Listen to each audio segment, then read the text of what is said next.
Hello students, so now we are going to discuss about the international non-proprietary names of drugs, right? So ये जो non proprietary names का मतलब क्या होता है, जब कोई ड्रग उसका जो नामकरण होता है, उसका जो एक प्रॉपर स्पेसिफाइड स्टैंडर्डाइज्ड नेम होता है, वह किसी के अधिकार क्षेत्र में नहीं आता है. It is not owned by any pharmaceutical company, any organisation. यह WHO के द्वारा दिया हुआ एक ऐसा नाम होता है जो इंटरनेशनली रिकॉग्नाइज्ड होता है. पूरे दुनिया में उसको उसी नाम से पुकारा जाएगा और उस नाम को कोई ओन नहीं कर सकता कि दिस इज़ माय नेम. मतलब अगर कोई मैन्युफैक्चर किया है उस ड्रग को तो वो अपना नाम उसको नहीं बता सकता. जैसे कि पैरासीटामॉल हो गया, तो पैरासीटामॉल एक नॉन प्रॉprietary नेम है, इंटरनेशनली रिकॉग्नाइज्ड. ठीक है, तो आइए इसको समझने की कोशिश करते हैं कि एक्चुअली होता क्या है और इसके अंतर्गत कौन कौन से पॉइंट्स हम कवर कर पाएंगे. तो आज का टॉपिक है international non proprietary names of drugs, right. तो इसमें क्या होता है, इंटरनेशनल नॉन प्रॉprietary नेम्स मतलब इसका एब्रीवेशन जो शॉर्ट नेम है वो हम क्या बोल सकते हैं, INN, right. INN are unique and universally recognised names. ठीक है, unique and universally recognised names for pharmaceutical substances. They provide a standard globally accepted way of identifying drugs. ठीक है, तो यह एक अद्वितीय या यूनिक, यूनिवर्सली मतलब पूरे वर्ल्ड में पहचाना जाने वाला रिकॉग्नाइज्ड नाम होता है किसी भी फार्मास्यूटिकल सब्सटेंस का, किसी भी फार्मास्यूटिकल मॉलिक्यूल का. ठीक है, तो इसका काम क्या है, they provide a standard globally accepted way of identifying the drugs, right. कि कंफ्यूजन नहीं होना चाहिए कोई सा भी ड्रग को. जब उसको पैरासीटामॉल बोला जा रहा है तो ऑस्ट्रेलिया में भी वो पैरासीटामॉल मतलब वही ड्रग समझा जाना चाहिए और इंडिया में भी वही ड्रग समझा जाना चाहिए.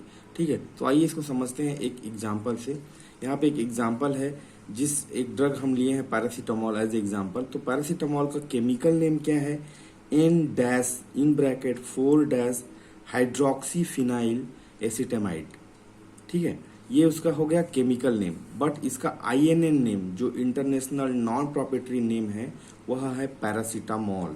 और इसका ब्रांड नेम क्या क्या हो सकता है, डोलो 650 हम जो खाते हैं फीवर के टाइम पे, 650 mg पैरासीटामॉल होता है उसमें.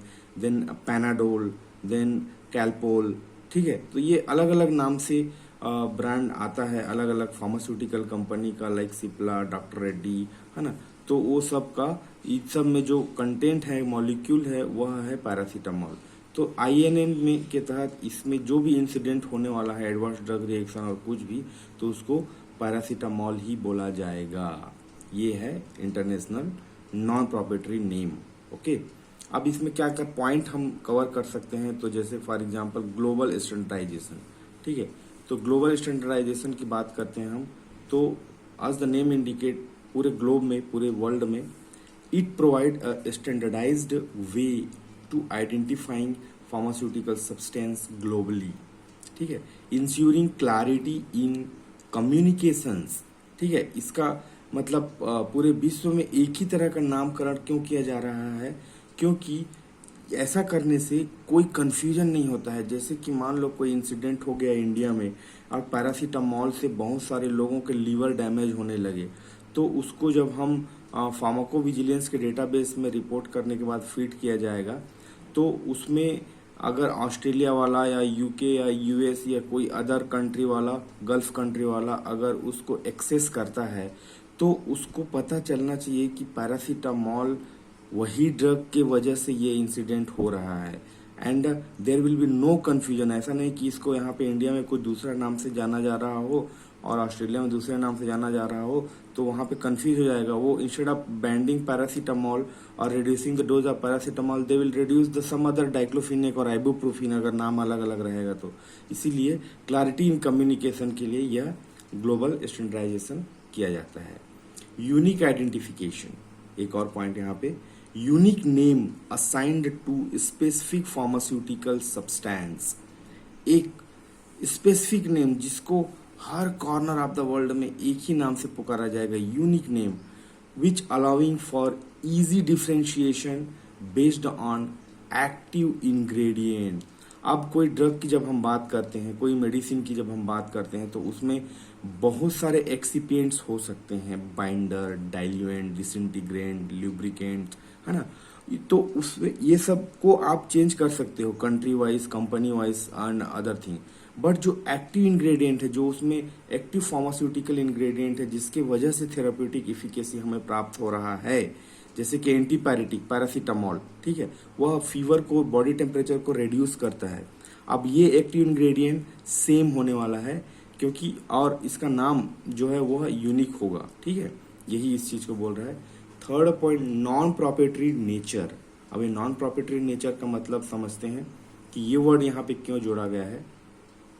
दे आर नॉट ओन्ड, यहाँ पे ये मेन है, यही इस वर्ड को मैं स्ट्रेस कर रहा हूँ। They are not owned by any specific pharmaceutical company, ठीक है। यह नाम, जैसे कि पैरासीटामोल, ये कोई फार्मास्यूटिकल कंपनी पैरासीटामोल बना कि उसका नाम पैरासीटामोल ही नहीं रख सकती। इसको कोई भी अपने अधिकार क्षेत्र में, अपने मालकियता में नहीं रख सकते, क्योंकि यह एक इंटरनेशनल बॉडी के द्वारा रिकॉग्नाइज्ड नाम है, इसीलिए इसको नॉन प्रॉप्रिएटर बोलते हैं। नॉन प्रॉप्रिएटरी मतलब यह किसी का अपना नहीं हो सकता, यह यूनिवर्सल है। यह नेम सिर्फ आइडेंटिफिकेशन के पर्पज से यूज कर सकते हैं या फिर अदर कम्युनिकेशन के पर्पज से, ठीक है, ना कि मार्केटिंग या फिर ब्रांडिंग के लिए। उसके बाद आता है chemical basis. They are often derived from the chemical structure, ठीक है, और फार्माकोलॉजिकल प्रॉपर्टीज ऑफ ड्रग। ये यूनिकनेस जो है हम कैसे डिटरमाइन करेंगे, तो जैसे कि फॉर एग्जांपल पैरासीटामोल का एक स्पेसिफिक स्ट्रक्चर होगा, मॉर्फिन का एक स्पेसिफिक स्ट्रक्चर होगा, आइबुप्रोफिन का एक स्पेसिफिक स्ट्रक्चर होगा। तो वो केमिकल स्ट्रक्चर में जितने मॉलिक्यूल बिलोंग्स करेंगे, और वो मॉलिक्यूल एक ही हो सकता है ना, तो उसके हिसाब से ही वो नाम दिया जाता है, और वो नाम सभी कंट्री में यूज होने वाले उस केमिकल स्ट्रक्चर वाले केमिकल कंपाउंड का, या उस फार्माकोलॉजिकल प्रॉपर्टी वाले केमिकल कंपाउंड का, या ड्रग का एक ही नाम होगा। तो बेसिस जो है वो केमिकल स्ट्रक्चर पे बेस्ड रहता है। ऐसे ही हम नाम नहीं दे देते हैं, बेसिकली जो मेन स्केलेटल मॉलिक्यूल है उसके बेसिस पे यह नॉमेनक्लेचर किया जाता है। उसके बाद रेगुलेटरी अप्रूवल। तो यहाँ पे जब हम रेगुलेटरी बॉडी और रेगुलेटरी एजेंसी की बात करते हैं तो WHO का नाम फर्स्ट आता है, क्योंकि यही एक गवर्निंग बॉडी है, एजेंसी है, इंटरनेशनल एजेंसी है, वो इसको अप्रूवल देती है। World Health Organization approves after evaluation and review of the particular drug for their uniqueness, clarity, suitability for international use, right? तो यहाँ पे World Health Organization is responsible to give the name of that particular chemical compound, कि इसका नाम paracetamol है, तो ये उसके पूरे हर चीज को उसको रिव्यू करने के बाद, इवेलुएट करने के बाद वह नाम दे दिया जाता है, और वह चलते रहता है। Maybe time to time they are revising, ठीक है। अब आता है, हम जब नाम की बात कर रहे हैं तो ऑब्वियसली ब्रांड और जेनेरिक में हमको क्लैरिटी होना ही चाहिए यहाँ पे। तो यहाँ पे ब्रांड्स वर्सेस जेनेरिक, ठीक है। While international non proprietary name represent generic names of the drug, उसमें कौन सा मतलब उसका जो मेन मॉलिक्यूल है उसके नाम पे ही वो ड्रग का नाम यूज हो रहा है यहाँ पे। Whereas pharmaceutical company market under brand name, right? Example में समझते हैं इसको, एसिटामिनोफेन, ठीक है। तो acetaminophen it is Panadol, that the Panadol is the brand name, acetaminophen is the chemical name और जेनेरिक नेम, ठीक है। तो वो इस तरह से उसको हम डिफ्रेंशिएट करते हैं। अब फार्माकोविजिलेंस में INN का क्या रोल है? It play a vital role in pharmacovigilance and drug monitoring by using standardized names for reporting adverse reactions and safety, right? तो फार्माकोविजिलेंस ही एक ऐसा टीम है, ऐसा ऑर्गेनाइजेशन है जो ड्रग्स में होने वाले सारे इंसिडेंट्स को रिकॉर्ड करते रहता है, विजिलेंस करते रहता है, देखते रहता है, ठीक है, कि कोई ड्रग किसी भी कंट्री में, किसी भी लोकेलिटी में, वर्ल्ड वाइड कहीं पे कोई इंसिडेंट तो नहीं हुआ, कोई एडवर्स ड्रग रिएक्शंस तो नहीं हुआ, कोई साइड इफेक्ट्स तो नहीं हुआ, कोई कॉन्ट्राइंडिकेशन, इंटरैक्शन वगैरह वगैरह। ठीक है, तो जब इसके बारे में रिपोर्ट किया जाएगा किसी कंट्री में, तो हर कंट्री को वो एक ही मैसेज मिलना चाहिए कि यह इस पर्टिकुलर ड्रग के वजह से ये पर्टिकुलर एडवर्स रिएक्शंस हुआ है और ये particular safety parameter need to be followed. ठीक है, इसलिए इसका वाइटल रोल बोला गया है। ठीक है, INN का वाइटल रोल है फार्माकोविजिलेंस में, ये point compulsory you should mention.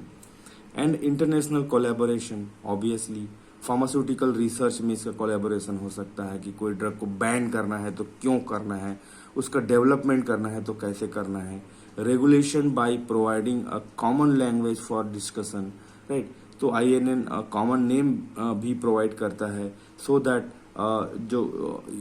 मतलब वर्ल्ड किसी भी कॉर्नर में कोई भी ड्रग के रिसर्च एंड डेवलपमेंट में कोई काम हो रहा है तो वो कोलेबोरेशन हो सकेगा, वो that is the because of INN। ठीक है, तो इस तरह से आप 7-8 पॉइंट में लगा के इस international non proprietary names of drugs को एक्सप्लेन कर सकते हैं, जिससे बहुत सारी क्लैरिटी आपके आंसर को मिल जाने वाली है। यहाँ पे डेफिनेशन डेफिनेशन दीजिए पहले, उसके बाद एक एग्जांपल को अच्छे से एक्सप्लेन कीजिए, और what are the main aspects of the different points, that points you can remember so that you can answer easily in the exam and you will not face any confusion while writing answer। क्योंकि इस तरह के subjects में क्या होता है, हमको तो लगता है कि सब समझ में आ रहा है, लेकिन जब लिखने बैठते हैं तो हमारे दिमाग से ना हेडिंग बन पाता है ना सेंटेंस बन पाते हैं। इसलिए इसको अच्छे तरीके से कंपाइल करके प्रिपेयर करना बहुत ज़रूरी है। यह नोट्स आपको टेलीग्राम चैनल में PDF फॉर्म में मिल जाएगा, आप उसको डाउनलोड करके यहाँ से डायरेक्टली पढ़ सकते हैं या फिर खुद का नोट्स बना सकते हैं। अगर समझ में नहीं आता है तो वीडियो में आइए। धन्यवाद।